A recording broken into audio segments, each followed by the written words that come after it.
Mrs. K. How you doing? Happy Tuesday. A couple things going on this week. First thing, congratulations fourth graders for your musical performance. I know you're going to be fantastic. We'll be rooting you on from 2:30 to 3 o'clock today, so good luck on that.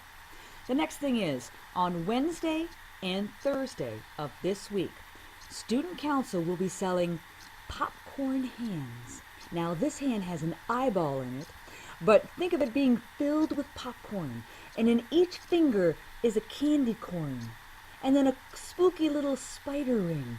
But we're going to be selling them for $1 on Wednesday morning and Thursday morning, just where we sold the Smentals out beside the gym. So stop on by in the morning and pick up a spooky popcorn-filled hand for $1. My friend Zelda back there, she's already bought 10 of them because she loves popcorn. The next thing coming up, Family Fun Night's coming up, and guess what we're selling? Popcorn hands. We're also going to be having a clothing drive. Do you need a new shirt? Do you need some new pants? Maybe some new shoes? Stop by because you can have it for free. Yes, I said for free. If you need some new clothes, check it out. Family Fun Night is Wednesday night from 6 to 8 o'clock. We'll be right down the main hall selling popcorn hands along with a clothing drive. Can't wait to see you there. It's going to be so much fun. Lots of stuff going on in the gym that night.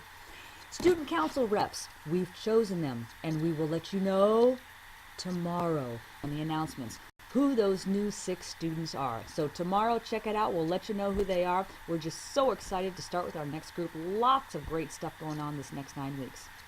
Okay, Student Council had a great idea. They decided we wanted to make some videos to show appropriate behavior in a school setting.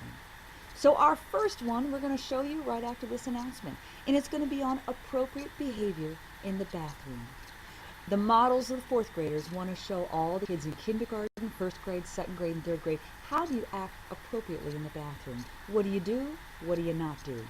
So Student Council did a great job and put on a wonderful video for you. So it's coming up right now. Have a wonderful day. See you later.